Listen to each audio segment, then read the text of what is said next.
We got everybody here. So just a couple things to cover housekeeping wise before we get started.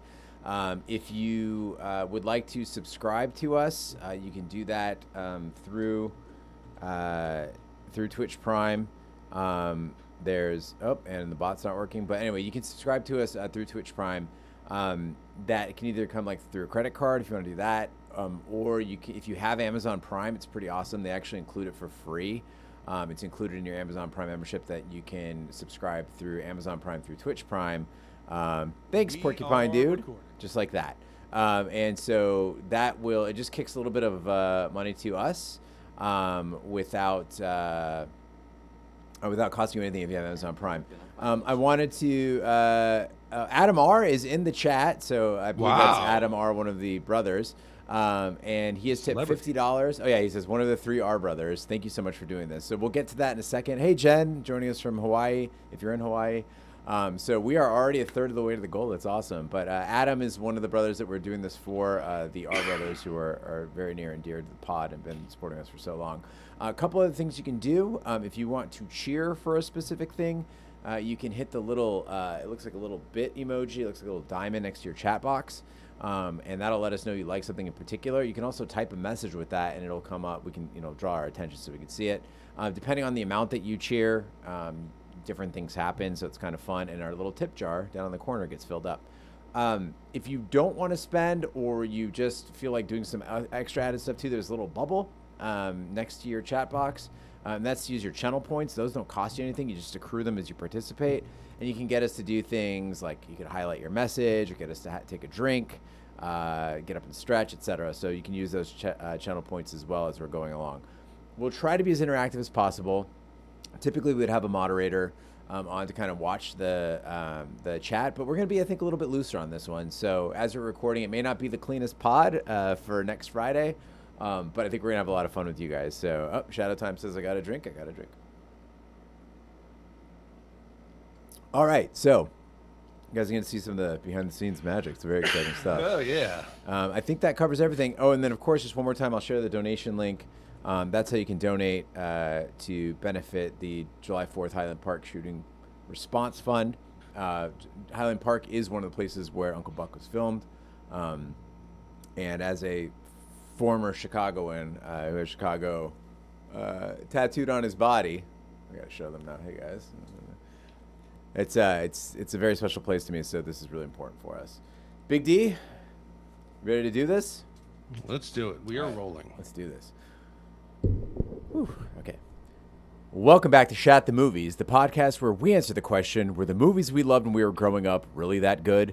Have you ever caught yourself thinking, why don't they make movies like they used to? Can you still remember spending your Friday night searching for the perfect movie rental at Blockbuster Video?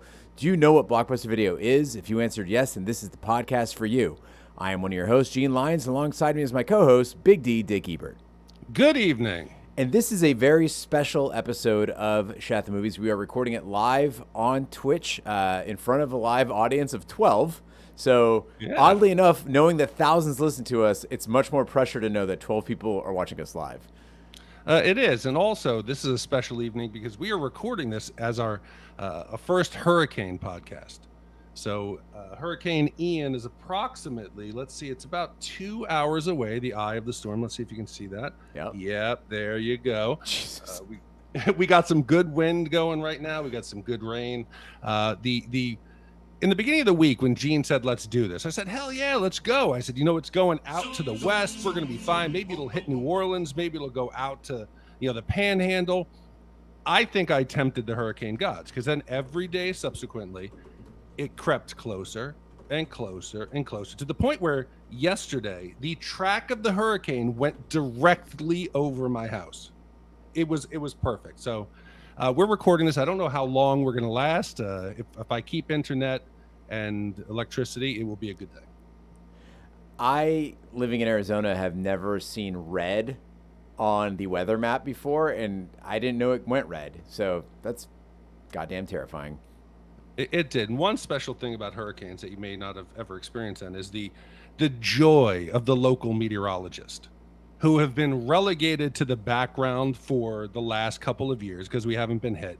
They come out front and center. They're peacocking. They are so happy to share destruction. And to watch them try to tamp it down, to be like, listen, the video that we're going to show you now may be upsetting, but it's awesome. Look at the waves and it's flooding houses, and everybody stay safe because you could get killed. Everyone's going to die. It's great to watch TV, but at some point you got to change the channel.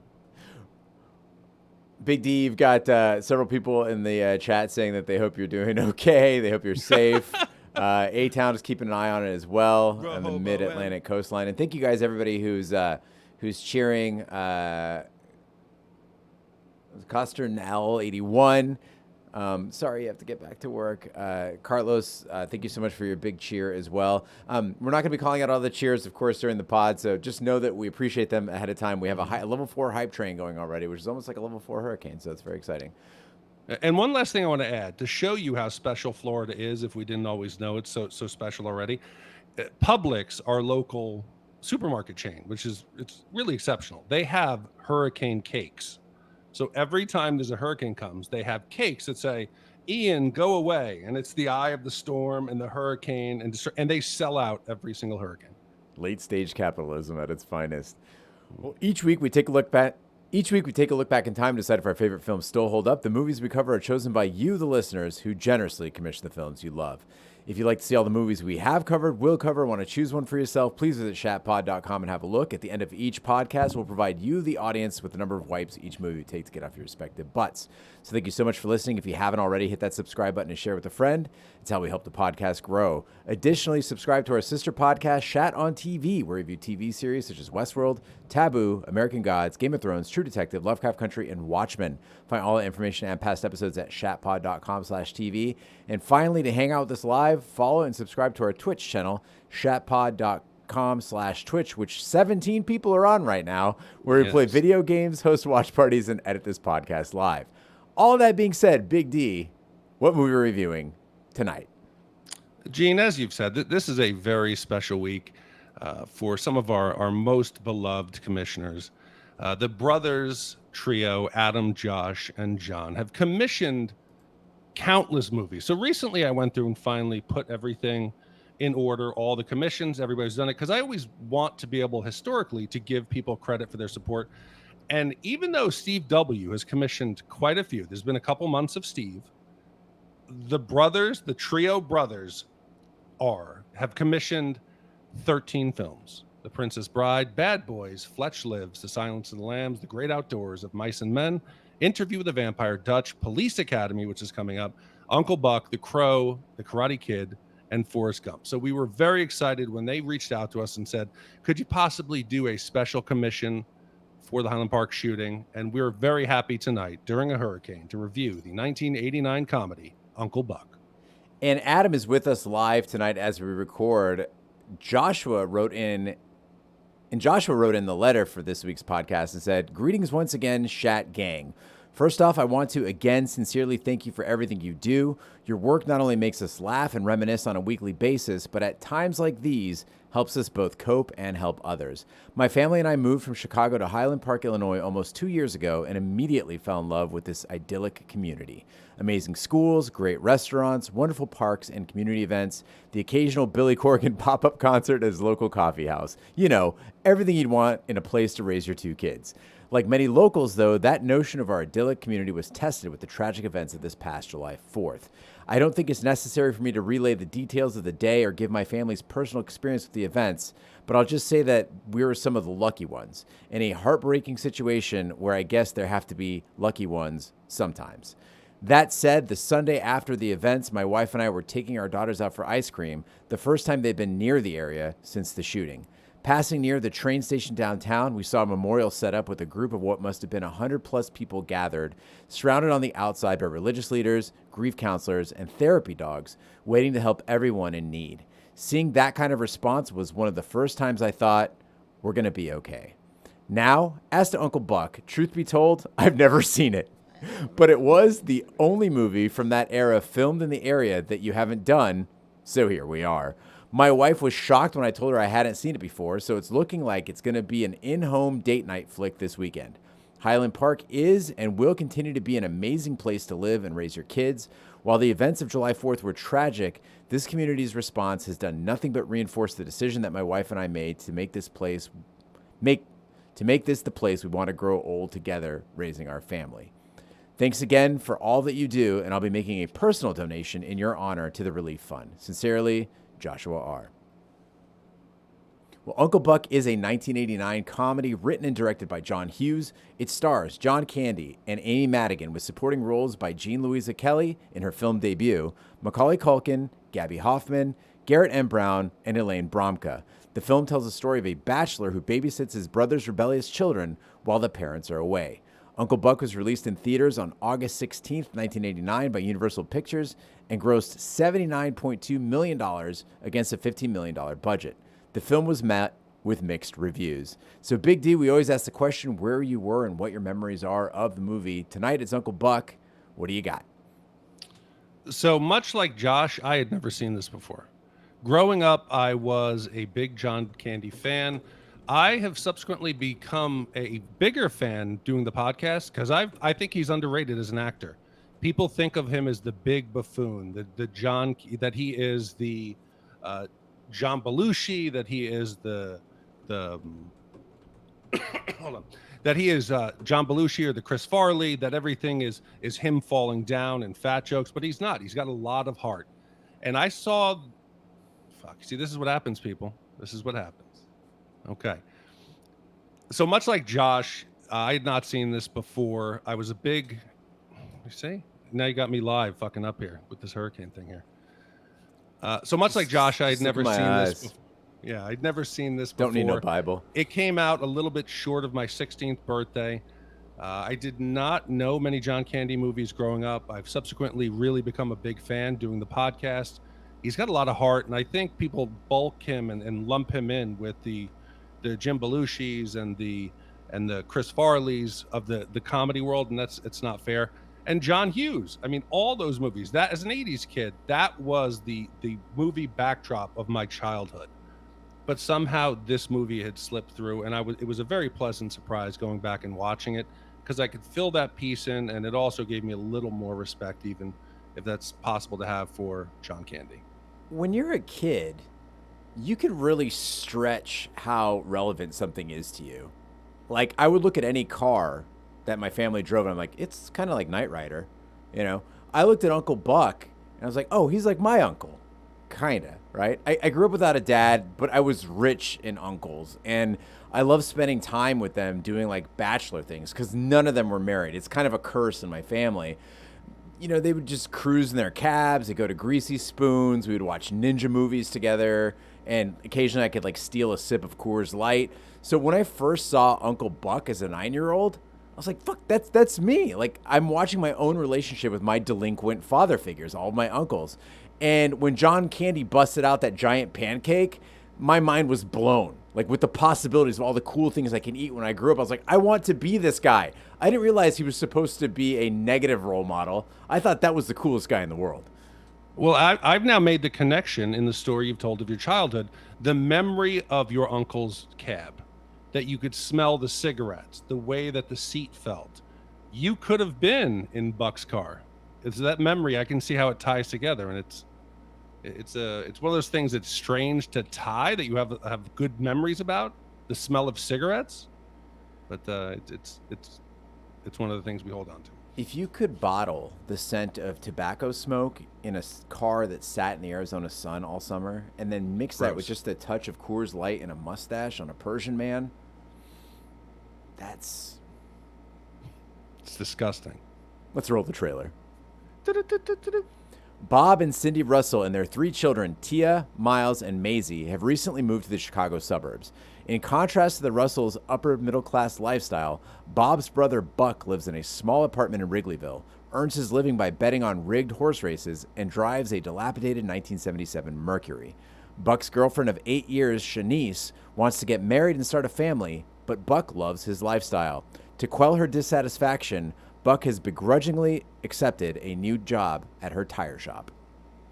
So from the very first frame of this film, this is obviously John Hughes. It's a familiar shot of someone walking down the street in a Chicago suburb. The houses look like They do in Chicago or all of John Hughes movies. This could have been Planes, Trains, and Automobiles. And maybe it was an outtake and they added it in. You got John Candy. And I was surprised to learn he's been in more John Hughes films than any other actor. He did Uncle Buck, National Lampoon's Vacation, Planes, Trains, and Automobiles, The Great Outdoors, She's Having a Baby, Home Alone, and Career Opportunities. And then you get to the high school, because every John Hughes movie has to have a high school. And we get to see West Tier, or I think it's called New West Tier High School. It's in Illinois. And this was used in Ferris Bueller's Day Off, 16 Candles. And we talked about in Quentin Tarantino's Reservoir Dogs recently that people think there is a universe, like an MCU, like a Quentin Tarantino, where they all are tied together with the characters overlapping. John Hughes movies, they could all take place in the very same day. I would not be surprised if you laid them out, that Ferris Bueller could be running across the street in one of these shots, dun, dun, dun, dun, dun, dun, dun, dun, hopping fences, because they're all the same films. And it's not just the casting and the setting. You're right. It's the same movie. The characters are basically just rehashed versions of the same people. It's so formulaic. I feel like Tia could have been played by Ali Sheedy, right? They're just slight twists on the same people. And it is this idyllic suburban life that he loves to paint. I almost feel like this is the comfort food of families and kids of the 80s. It's not good for you. It's maybe like a breakfast with some bacon and sausage and some eggs, and it's not the healthiest choice, but it makes you feel good. There is something about his formula that most suburban kids can just relate to. And this year, 2022 of Shat the Movies, I feel like has been the year of like the cool car. We talked about, or we're going to talk about, right? We've got Ghostbusters coming up with the Ecto-1. We had Smokey and the Bandit, with the, I always want to call Trans Am. It's not a, is it a? Yeah, it's a Trans Am. Is it a Trans Am or is it a Grand Am? It is it's a Trans Am, because Knight Rider is also. So you remember, I believe they're both Trans Ams. It's not a Pontiac. Trans Am. Help me out in the audience. It's a Trans Am. Okay, I believe you. All right. So we got the Ecto-1 coming up in Ghostbusters. We got Smokey and the Bandit with the Trans Am. In this movie, we've seen our share of famous movie cars on Shat the Movies, and Uncle Buck's 1977 Mercury certainly deserves its place in the top 100 movie cars. I'll give them that. I didn't remember this movie repeating the backfiring car joke so many times. If you guys haven't seen it recently or have never seen it, he pulls up, there's a whistling sound, and then boom, the car backfires. It's funny the first time. After a while, it's a lot. And anytime Buck shows up, the film is sure to focus on the car. Wait. It backfires. And first time, second time, maybe funny. The joke isn't strong enough to qualify as a movie motif. They made a mistake here. We get it. His car backfires. It scares people. So what? I don't know. Maybe I know I'm going to get called out, because I have a strong stance on don't repeat stupid jokes like Chris Farley running into the glass door. That really annoys me normally. But maybe I'm softening in my old age, or it was just the topic of the film. I kind of liked it, because they changed the sound effect just enough each time. Sometimes there's more of a whistle, sometimes there's a pause, and the reaction it gets from people only builds upon the mystique of Buck. Who is driving this beast of a car that's backfiring? You can't see through the windows. It's smoky. You would expect this to be something Leland Gaunt was driving in Needful Things. One night, Cindy's father has a heart attack. Tia, bitter about being forced to move, accuses Cindy of abandoning her father. Bob suggests asking Buck to come and watch the children. Cindy suggests asking their neighbors, the Nevilles, for help instead, but Bob finds they're vacationing in Florida. Buck cheerfully accepts the job when Bob calls him. When he informs Shanice that he cannot start his job yet due to a family emergency, Shanice assumes Buck is trying to lie his way out of working. So like I've already mentioned, the movie starts, and I don't have any idea where it's going to go. I don't know who's the protagonist, who's the antagonist. So we're introduced to Buck's brother Bob, his wife, his 3 kids, and I have never so quickly just disliked an entire family. Bob is a spineless passenger in his marriage. He's submissive in his role as father and brother. It's clear that Buck's estrangement is because Bob kowtows to his wife. who doesn't like Buck. They cut him out of a wedding photograph. If you found out that somebody, your brother or sister, had done that, you would have to have a serious family talk. And Cindy Russell is miserable. She's a bitter hag. She is a Karen before there were Karen. She's like a 1980s Karen. She is a pathetic excuse for a mother. She's disconnected from all of her kids. She doesn't even know that Miles' hockey season is over. It's terrible. Maisie and Miles, even though I do grow to love them, initially I was not getting their little predictable kid hijinks. It was like a co-ed Home Alone, but they grew on me. But man, instead of a knife, I feel like Cindy is stalking her family with these death stares and condescending tone and just indifference. Cindy is a monster. She is one of my most hated characters, and Tia is well on her way of joining her as a future Karen unless somebody steps in. I mean, I don't know about hag. She's a hag. Okay, but you're right. Think about how different this movie would be if the Russells really loved Buck and Buck just had his own shit to deal with. That happens. That's real life. And I understand that's not the movie we're given, and I'm not trying to rewrite the movie. We get that all the time on YouTube, right? Oh, stop trying to rewrite the movie just because it's not the movie you want. That's not what I'm saying. What I'm saying is John Hughes clearly wants us to root for some sort of love to develop between all these characters.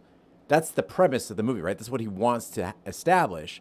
But for that to happen, we have to actually like the Russells. If we don't like them, why would we want Buck to mesh with them or to learn something from them? But there's also no reason given for them to hate Buck.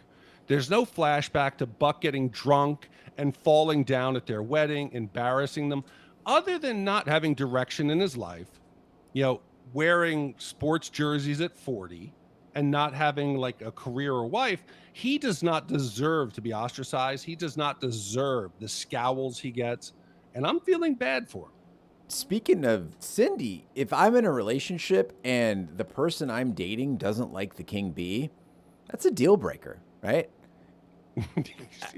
Thinking about how much I loved Uncle Buck as a child, I think my 27-year friendship with the king bee actually makes perfect sense based on these events. Like, both guys, they're kind of messy. They live in the cool part of town. They wear a lot of jewelry for some reason. They're all well connected in certain circles where you get certain tips. They're both surprisingly good with kids. They aren't always there for you. Like, you'll message them or call them and they don't get back to you for like 2 days, but then they come through in ways that you just would not expect. No kids, no family, no steady job. It's just a dude who does things his own way and somehow manages to scrape by. Just a free and lonely soul. I see that. I connect with that. And this movie review might just be about my childhood. But that's because you love the man. He's not going to give you anything. He's not going to necessarily benefit you in any way other than that you care for him. The Russells seem to be everything is status. Oh, Buck is he's going to embarrass us or he's going to do something stupid. I don't get that. And you're a good friend in a way that Bob is not a good brother. It's the classic dog people versus cat people thing, right? Well, he's not a good friend because he's not loyal and he doesn't come through for you. And when you call him, he doesn't come running and he's not always happy to see you. Fucking cats don't give a fuck. You can appreciate a cat though, right? I mean, Toby, does he do anything for you? Occasionally he'll come by and be like, meow. That's it. But I respect him. I respect his individuality. I don't need him to constantly be licking my feet to know he's there. He's doing his own shit. He's chasing lizards. He's just like chasing other cats. And he just comes in like, yo, what's up? That's Toby. Well, upon arriving, Buck deals with Cindy's and Tia's cold demeanor toward him and finds himself cropped out of Bob and Cindy's wedding picture. Nevertheless, he quickly befriends Miles and Maisie. When Buck meets Tia's boyfriend, Bug, he warns her that Bug is only interested in her for sex. Over the next several days, he takes the kids to his favorite bowling alley, makes enormous pancakes for Miles' birthday, punches the drunk Pooter the Clown, berates assistant principal Anita Hogarth, and handles the laundry while the washing machine does not work. This movie fails to make me laugh over and over and over again. No. But the biggest wasted opportunity is Pooter the Clown. You've got an 8-year-old Macaulay Culkin and a 6-year-old Gabby Hoffman. They're both adorable. These are some very spunky kids. I like them on screen. And they're in a movie with a drunken clown named Pooter. This is the setup for 80s comedy gold. I want to see this scene. I want Pooter to go in the house and fuck around with these kids. Instead, John Candy assaults a guy for being proud and having a few too many drinks. It's a complete throwaway. It's a joke with no punchline. No pun intended. No, okay. You're saying you didn't laugh. Okay. The movie does a couple times borderline on very Looney Tunes. John Hughes likes to throw in the or like the sound of people slipping. There's a scene later on where Buck gets the door kicked into his face, and you actually hear cartoon sounds of like Tweety birds flying around. He goes through the air, zoinks, and he hits the ground. I'm glad the movie doesn't do that. Gene, this isn't supposed to be funny about Pooter the clown. This is supposed to show you for the first time that Buck may look from the outside as a complete loser, but he will be there for the kids when they need protection. He will beat up some dude that normally, that looked like it would be an even fight. Pooter versus Buck, both sober. Who wins that fight? I'm going to go. I think clowns have to have some dexterity and they got some statement. And they go, I mean, the job of being a clown probably involves a lot of physical abuse. Yeah, there's probably also a lot of cardio involved in entertaining kids for 30 minutes. Yeah. You know, plus he had some like Northeastern accent. So he sounded like he had grown up maybe a little rougher. He would have beaten Buck's ass. But Buck doesn't care because Buck's there for the kids. And that goes to the big point that Buck, you know, he is a complete fuck up. You know, he is a 40-year-old man. He's got a shitty apartment with like sports posters on the wall. There's no direction in his life. And we know that Buck is a failure, okay? But I'm glad that we didn't get a nonstop string of just Buck's drunken buffoonery as he stumbles around the house, embarrassing himself and being like, oh, breaking countless dishes. We only got one, and I was glad that. Instead, Buck turns out he's a good uncle. They called him at like 2 a.m. He had been drinking that night. He's obviously drunk when he shows up. Maybe he shouldn't have driven, but he's hungover. He wakes up 7 a.m. He cooks those kids a giant feast of a breakfast. He gets the kids to school on time. He takes care of the dog. He's even doing chores, even though his apartment is a mess. You know, he fails at something, but you have to give him an effort. He cares about the kids, and he is a better parent and guardian than his own parents in a lot of ways. Once again, he's kind of my hero. I can relate to this guy. I've held a baby once. One time. It was my sister's son. I held him one time because everyone had to run outside for some emergency, and they just gave me this baby. I don't know how to change a diaper. I don't know what bedtime is for a kid. I have no idea. I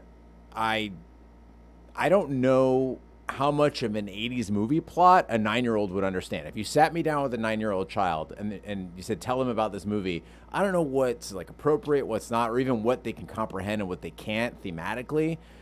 But if I had to take care of kids, if you said, hey, Emma needs you to watch her for this weekend, I got to get out of town or whatever, I would do my very best. And I think I would exceed expectations. You just have to care. You just have to want to do good. And he does. Yes, it's the one piece of advice I give all of my friends who are having their first child. Don't try to be perfect. Whatever you choose to do, if you feel it's right and it's in your heart the thing that you want to do and think you should do, you can't be wrong.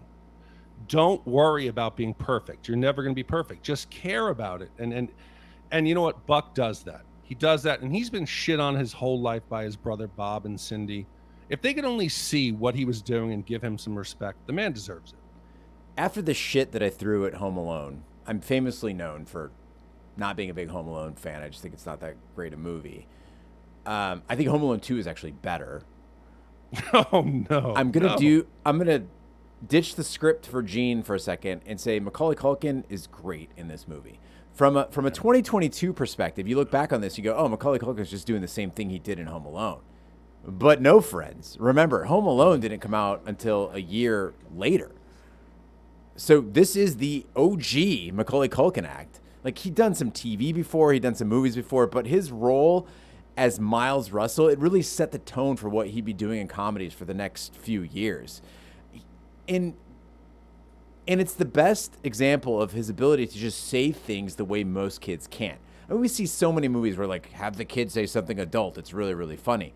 And it doesn't work because they kind of just say it like this, and people laugh, and I'm just sitting there with my arms crossed. When he says things like the dog's a ball sniffer or ready for your sex, it's deadpan, it's funny delivery. You can't hate this kid.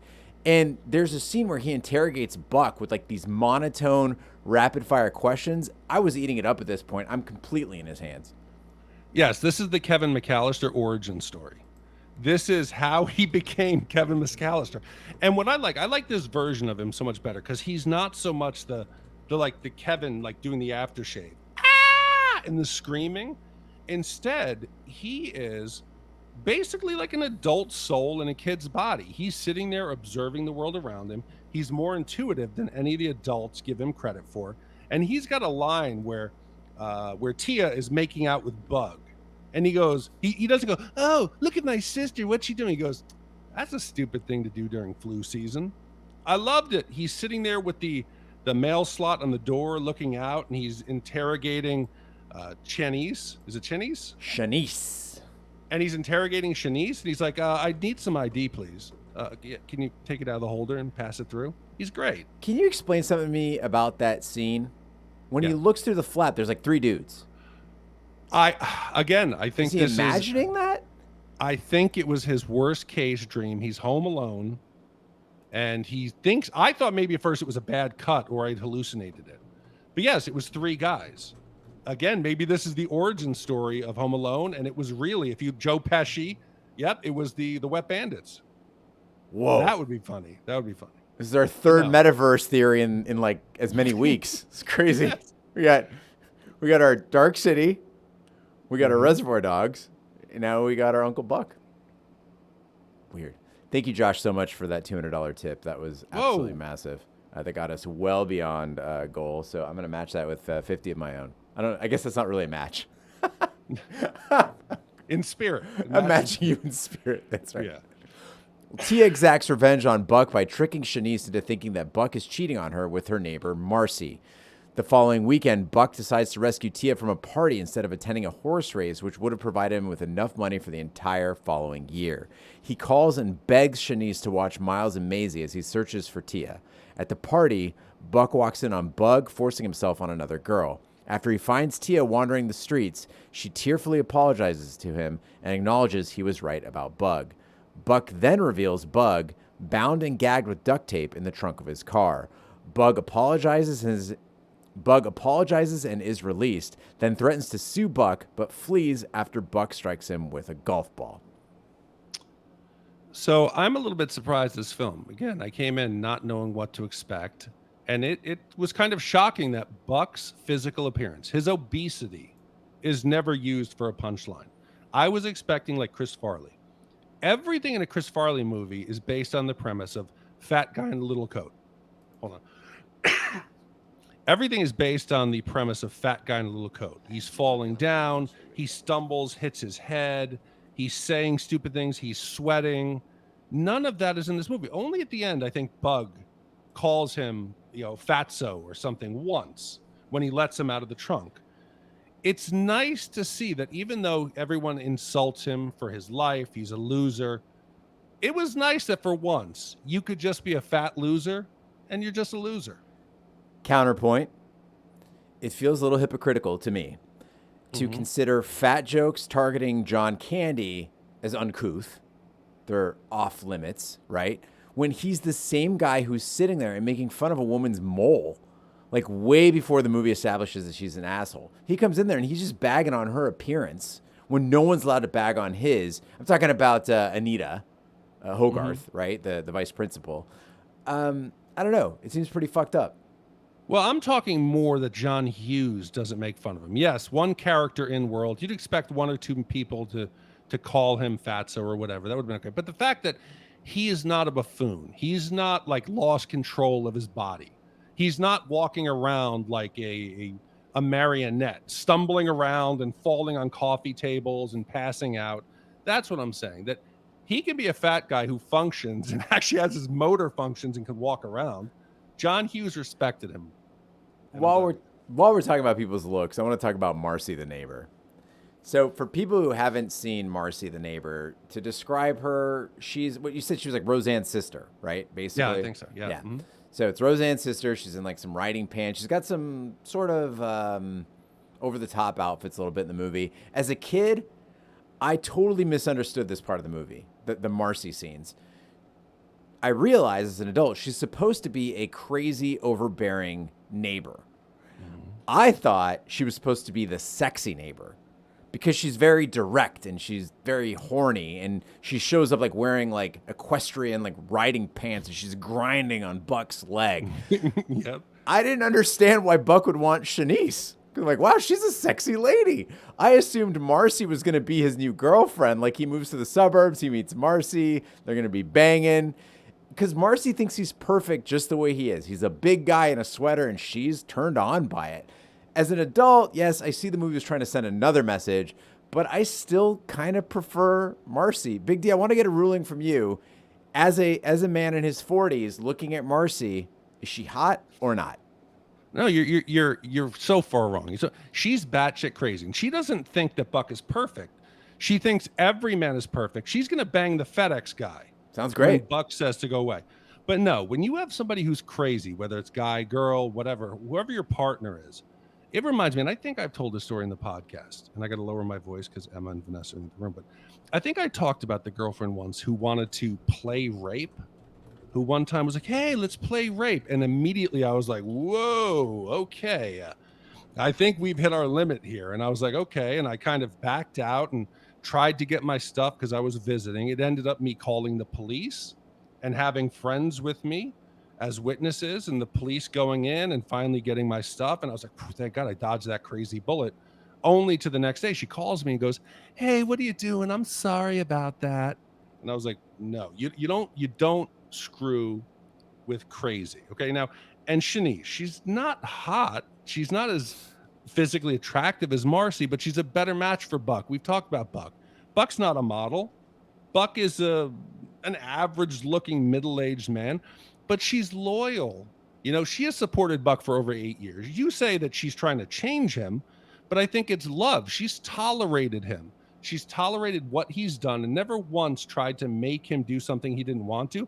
Only she wanted to help him out. So I think you have to go with Shanice. I want to move on to another weakness of this movie to justify my surprise wipe score. At several points in this movie, John Candy tries to make Buck menacing. He's like holding a hatchet, he's got a drill or something, or he's just like talking about killing and he's trying to do crazy face. They add in some theremin, and we're supposed to buy that kids are spooked by this chubby man in a beater car who talks way too much to be scary. You know who's scary? Jim Carrey is scary. Dennis Hopper is scary. Even Paul Rubens, like Pee Wee Herman, he could be scary in the right light. The scariest John Candy ever was in Planes, Trains, and Automobiles when he like dressed up as the devil. He's not scary at all. And for a man of his size, he should be able to pull off menacing. They never should have gone down this road. Find other ways for him to deal with these issues, because trying to spook people, it's not working. See, but you're wrong. And this is, I think, due to your lack of experience with children. Buck doesn't need to be scary to effectively intimidate kids. He only needs to be unpredictable. You see, because kids, they're used to adults fitting into some like narrow band of the way that they act. Adult things, adult people say this. Buck breaks just those norms. So the kids are already like, what the hell is he talking about? He never lets them get a footing to where they feel stable. You know, they don't know how to respond to Buck. And Buck, you're saying that, you know, oh, he's not menacing. He tied up a teenage child, shoved that child into the back of his car. So these are not empty threats. But what a letdown. He tapes the kid up, he's got him in the trunk, and then he just lets him go. And I'm like, that kid didn't learn shit. Of course he did. I'm just saying, this is the second time that the movie has set something up. You got Pooter the Clown, now you got Bug in the trunk, and they just lost the thread. There could have been something cool that happened there. Hitting him with a golf ball, big wow.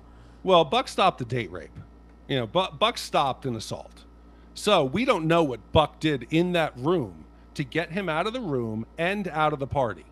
But there was obviously something traumatic that Bug now breaks from his persona of the beret wearing, high school elite to be like, I'm going to tell my daddy. So it was traumatic enough that I think he will think twice about touching a girl when she says, I want to go home. At home, Tia helps Buck reconcile with Shanice by admitting her lie and tells Shanice that Buck would be a good husband and father. Buck also agrees to start his job at the garage, and he and Shanice reunite. Cindy's father recovers, and she and Bob return home from Indianapolis. Upon entering the house, Tia surprises her mother with a hug. The entire Russell family says farewell to Buck and Shanice as they leave for Chicago, with Buck and Tia exchanging a loving wave. Goodbye. I'm sorry. I have huge issues with this ending. Buck spends 1 week in his brother's boring ass shoes and decides, well, this is the life for me. After about age 17, I decided I wasn't getting married and I never wanted children. Now, 42, both prospects sound pretty sweet, but that does not mean that suburban bliss and calling Sarah honey are for me. I wish Buck had retained his own identity. He was a cool dude, and they fucking neutered him at the end of this movie. No, Gene, you're missing the pivotal moment in the film that is the turn. Buck is drinking. He's on the couch. He's got the dog. He's drunk. And he's talking about, Buck, you got the best life. You got no office. You got no responsibility. You got no girlfriend. And he goes, then all of a sudden, people stop saying that. And he's reflecting and he's introspective. And he's realized that he isn't that man. The people who respected that are not someone he wants to be. And he's made that decision to change his life there.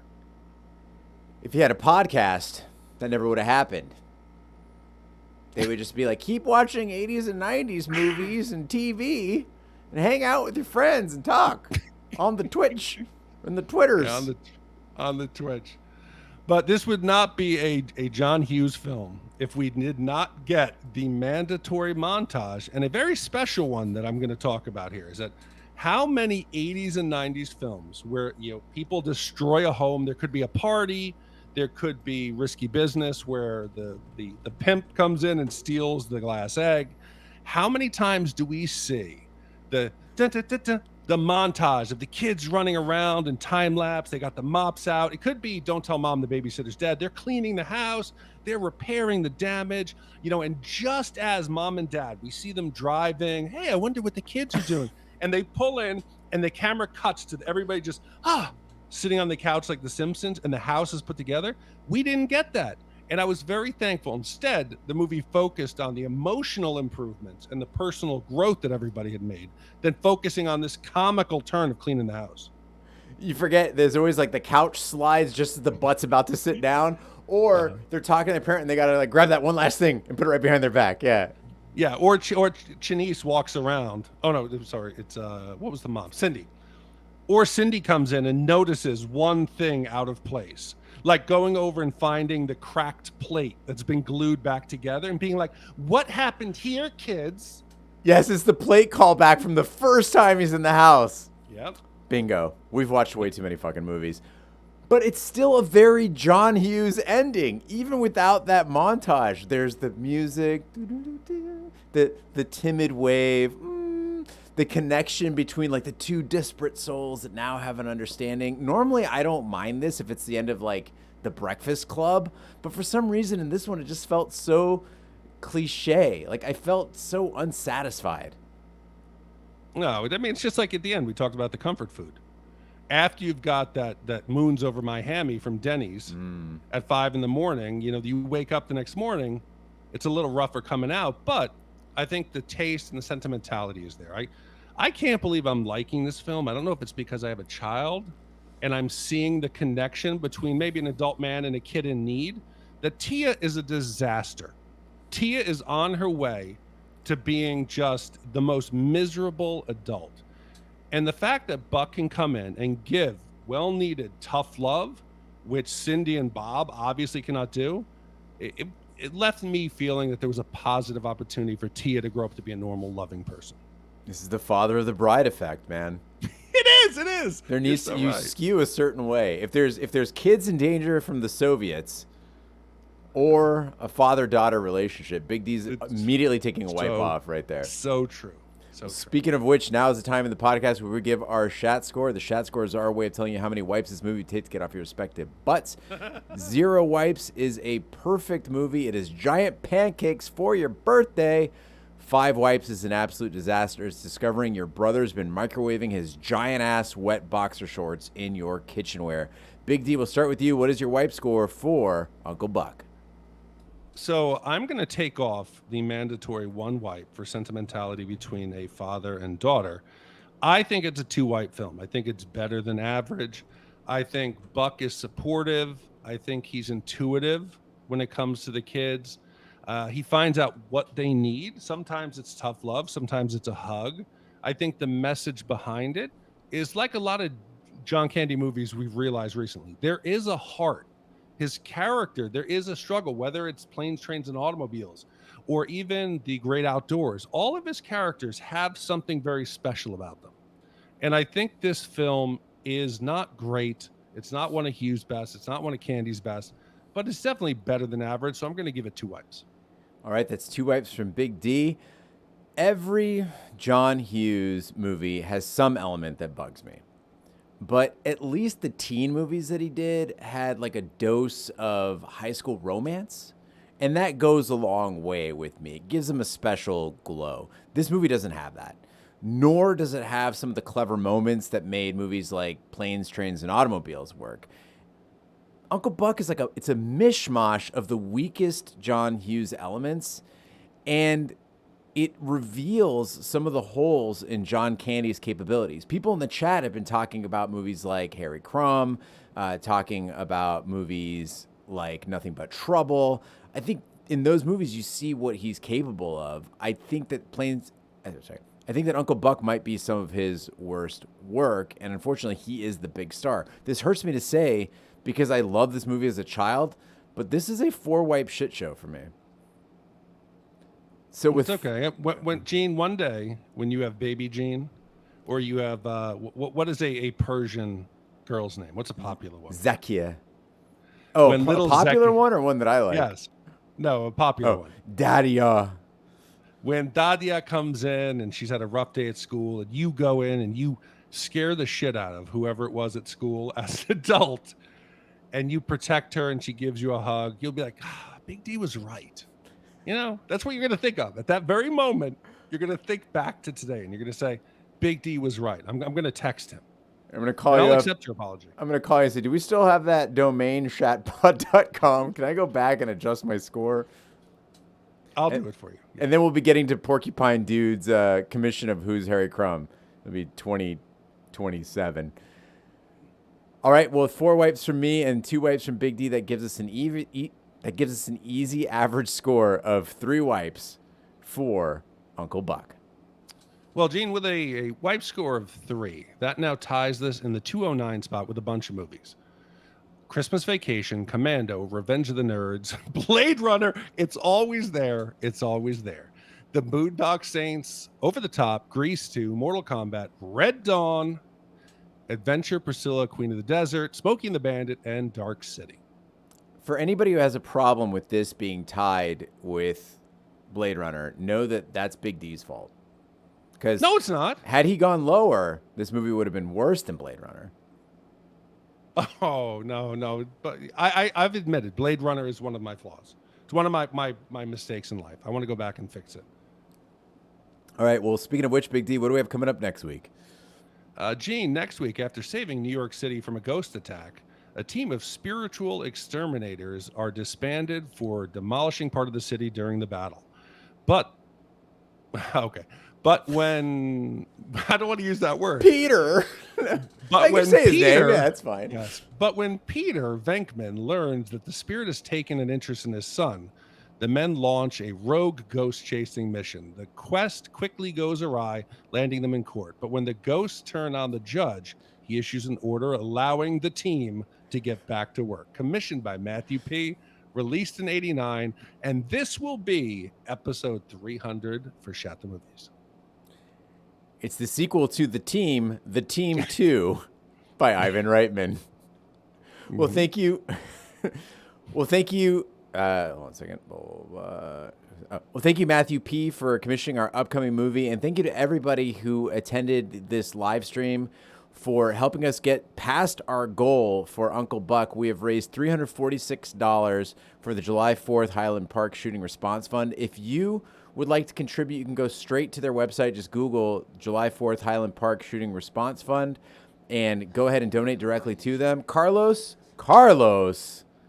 just dropped a donation of $654 What? to the Highland Park Shooting Response Fund, taking us to an even $1,000 donation to the Shooting Response Fund, and also 666% of our goal. 666. Thank you, Carlos, so much. Amazing. That is a great way to celebrate our 300th review coming up. And of course, Carlos, we have the month of Carlos coming up in 2023. We really, really appreciate your generosity.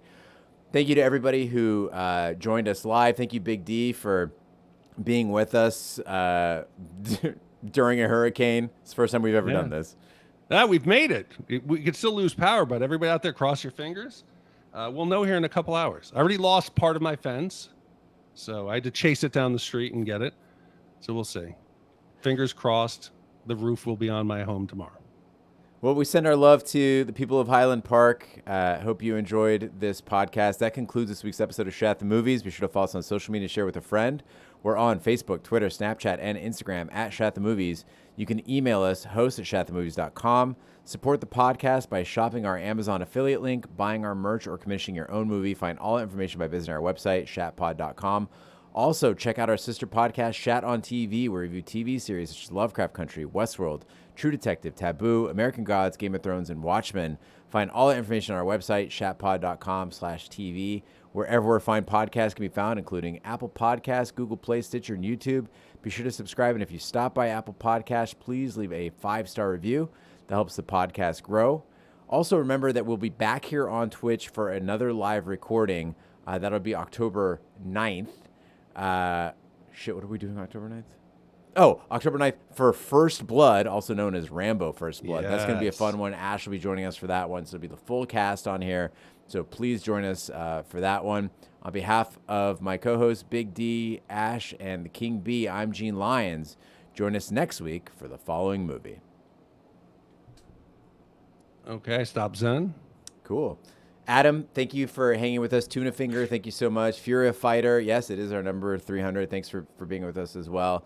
Everybody who donated, Carlos, Josh, Cooper Kerplunk, Porcupine Dude, Adam, thank you guys so much for your generosity. This is really, really huge, and we love being able to do stuff like this, and do something good as opposed to just lining our own pockets. And I have to say, like, little things like today remind me, and I think we all need to be reminded, a majority of people are good. Yep. That a majority of people are like the group on here now, and the people who I'm very proud to have you guys as our listeners and part of our family, because it's in the day where you can just go around and be skeptical and be like, the world's going to shit. People are shitty. People are bad. Social media. You guys make us realize, and if we could spread that at all, we're doing good work.